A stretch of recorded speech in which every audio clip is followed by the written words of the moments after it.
All right, well, I attempted to start a supplement company or a supplement product, whatever you want to call it. I don't even know what you would say. This video is just going to be me talking about my experience, what I learned. This is my first time doing this. And yeah, basically, there's not going to be any cuts or edits. It's just going to be me explaining kind of what happened and what went wrong and what went right and everything I've learned. And I'm already on my next one. And the next supplement the sample should be here like on Monday or Tuesday. So I've already just like dusted it off and I'm already on the next one. So basically the product was matcha. If you guys don't know what that is, it's like a really popular drink that's like trending right now, and it has been trending. And I don't know the exact analytics, but I did so much research on this shit. The market is like a 6 billion market or something like that, and it's growing about like double in the next 2 or 5 years, like something crazy. I don't know the exact numbers, but it's like really trending, really popular. And my plan was to obviously go TikTok shop and then Amazon, then obviously like eventually go into Facebook ads. Like, I mean, that's pretty much that's how you scale. And so I was like, this is what I want to do. I did a bunch of research and then I started looking for factories. Oh, sorry. I'm gonna show like screenshots of like the packaging and the product and some like sample video maybe or something like that, so you guys can kind of get a gist of what I was trying to do. But the reason why I thought this would work is because everyone sells matcha powder, right? And the powder, you have to do the process of, if you've seen it, like you whisk it and you do this whole like 5-10 minute process. I don't know what it is. And that's very time consuming, right? And people who drink matcha, like for caffeine, energy, like on the go. And my target audience was going to be women specifically, because most women drink matcha. Like there's some guys who drink it too, but it's majority of women. And my target was going to be women who are busy on the go, like busy moms, busy business women, someone like that, who want matcha, high quality matcha on the go. And what I wanted to come up with, which no one else has done, and maybe someone watching this video might try and they might succeed and they're probably going to make money because it's a really good idea, but it just couldn't work out, and I'm going to explain why. Basically, I want to create a matcha dissolvable tablet, and I have the tablet samples right. I'm not going to go get it, whatever. Actually, fuck it, I'll go get it. Hold on.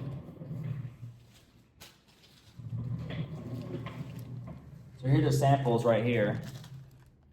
And I can open one up and show you guys.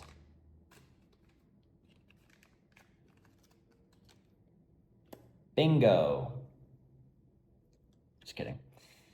And basically, I want to create a matcha tablet that dissolved in like 30 seconds. And under 30 seconds, a minute, whatever, cold water, hot water, milk, water. Most people drink matcha with water or milk. And yeah, it was hard. It was not an easy thing to do. Matcha, how it works is it's not really dissolvable like that. It's not dissolvable, like not easily dissolvable, whatever the fuck you want to call it.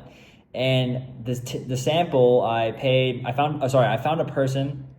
I messaged like 20 different companies and asked them like, well, first I messaged matcha manufacturers, then I messaged tablet manufacturers, and it was the tablet manufacturer. I said, can you make this formula? And like, yes, we can. It's not going to be easy though. And I used ChatGPT and AI to help me create the ingredient list. And we probably did 10 sample runs, not me ordering it, them doing it and then testing it in front of me, like in water and whatever, and like seeing the dissolve time and like, no, it's not breaking up fast enough. Like it's not working. And yeah, so it took 10 times before I was like, okay, I'm gonna get the sample. I want to try it myself just to like do it in milk and stuff and ice and whatever. And because it needed to be able to dissolve in ice and water. And obviously things dissolve quicker in warm water, but most people drink matcha with, ice cubes and cold water. And that was a problem. And we tried. We put 2 ingredients, which are citric acid and sodium bicarbonate are the things that, like, if you have an electrolyte tab before, like it like turns the drink like fizzy and it kind of like dissolves it really fast. But the issue was if you use too much, the drink could become sour or like carbonated, which is you don't want, right? Matcha is supposed to be creamy and smooth, but you needed more of it in like with the fillers and all this stuff to make the tablet, and the tablet had to be strong enough where it wouldn't break, and all these things. And so there's so many complications, and I think that's the reason why no one had done it yet. But I was like, you know what, if I can be the first, like I'm gonna be able to do it, and it's gonna be fucking awesome. But yeah, I tried. This went on for probably like 2 months maybe. Me just constantly like, okay, again, revise the formula again and again and again. And I'll put a picture of the packaging. The packaging was sick. I came up with the idea. I think it was a great packaging. I came up with it from scratch, used AI to help me like brainstorm. I changed a bunch. I had it like AI put it on the pouch that I want to do it, and it was just a complete white label before, and then that's what I came up with. I put the screenshot up there, and I thought it was like super clean, minimalistic looking and all that stuff. But yeah, I got the samples the other day, and I tried it, and actually did taste. They said that it wasn't going to be sour, but it did taste sour, and it just didn't work. Just because like the tablet size, the dissolve time, and everything, like it just didn't work. It just can't. I don't want to say can't, because maybe someone out there may be able to do it, but I used AI and I asked every single possible way. Oh, sorry. And my main goal for the matcha was to keep it like the highest quality grade matcha there is. Like I want it 100% like the highest grade ceremonial Japanese matcha. I want it like to be super, super high quality, and I wanted the less minimal ingredients as possible. And that was also very hard to do without using like these non-clean ingredients, because I want to be able to say like, USDA organic. Some ingredients I weren't allowed to say USDA organic on the label, which most matcha labels have USDA organic, origin from Japan, all these different like little logos like non-vegan. So like, but all these things that like I would want to say, most matchas have those things, but it just didn't work out, but I learned a lot, right? And in that process of the time that I was waiting for like answers from the supplier, obviously they're in China, so like I have to wait.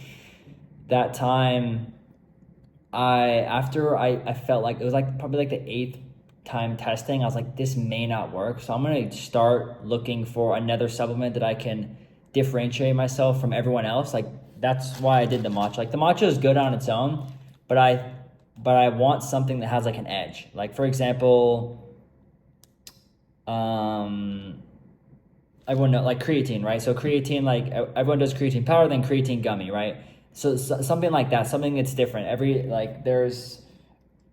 has protein powder, it's a protein gummy. Obviously, like protein gummies don't exist. Like that's not a real thing, I don't think. But that's like an example of, differentiating yourself. A proven market that's people already like the product or whatever, the matcha, but you're just making it in a different way. And I thought that was a really good marketing angle to do, and like something someone's never seen before, and the wow factor of like putting it in water or milk and having it like, turn bright green and super creamy.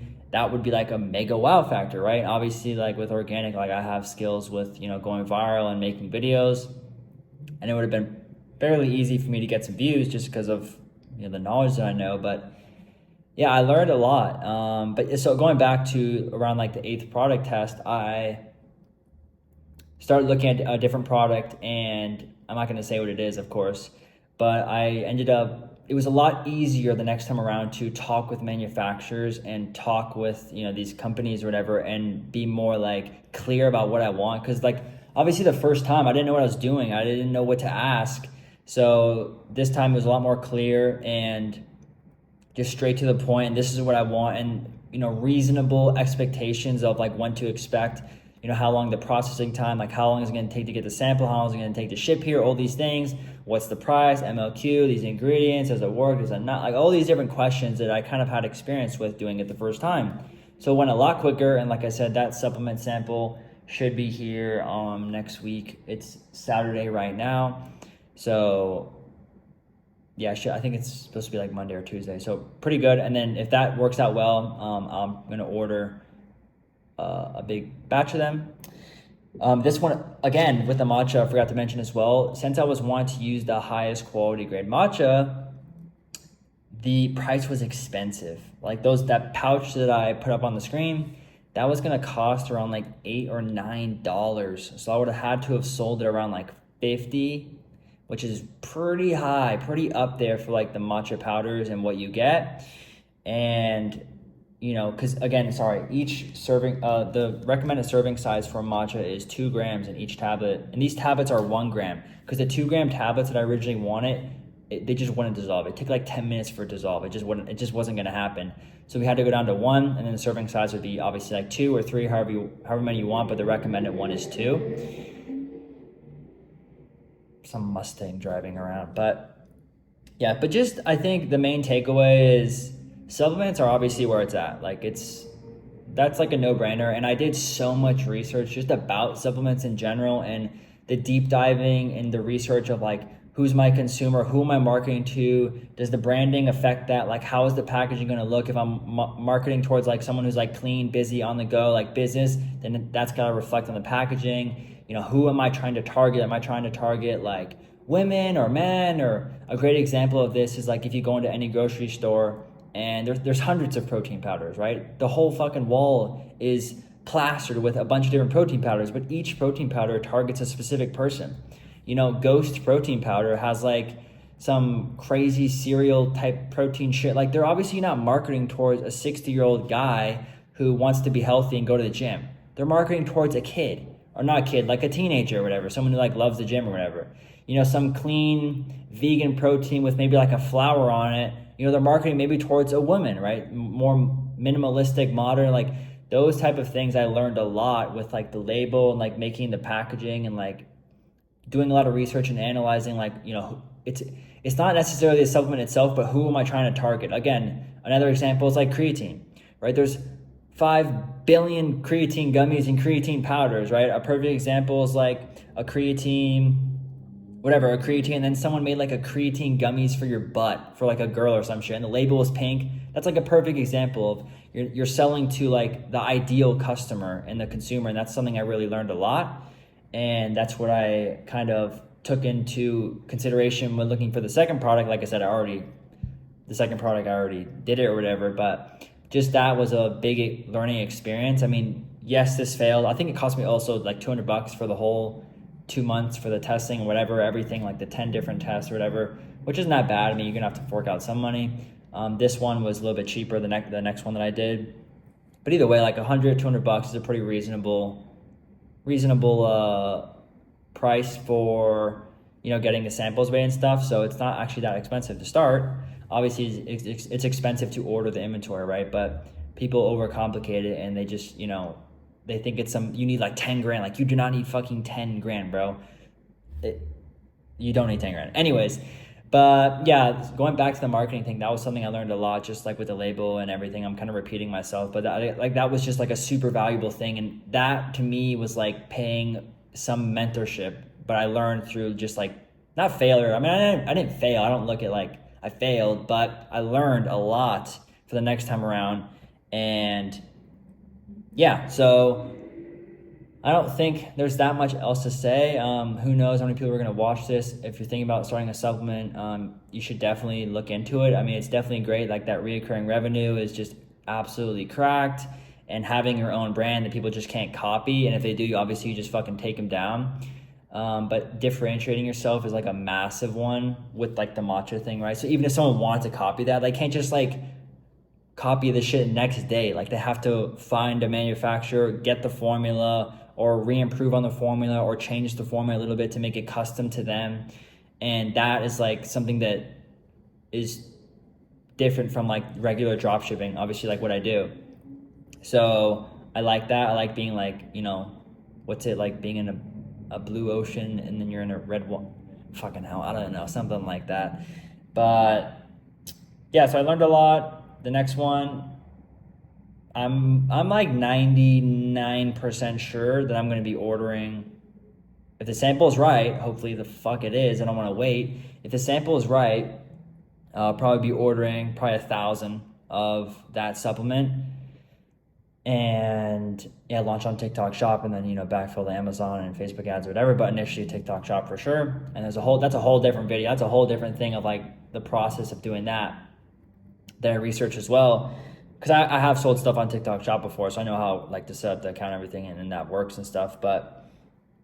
And that also, and this product also was like I think it's what, like $1.50 or something like that per unit, not like $9. Like that would have been like $9,000 I had to kind of risk, right? You're kind of taking a risk. $9,000 versus $1,000, like that's a pretty big difference. So I guess I'm just yapping here. Yeah, nothing much else to say. Just kind of my story, my experience.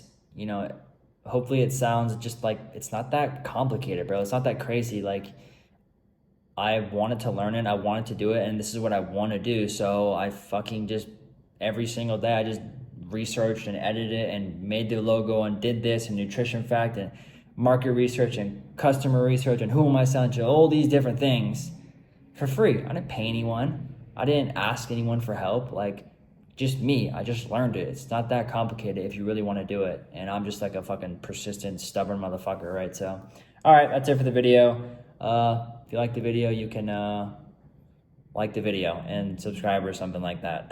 Anyways, all right, see ya.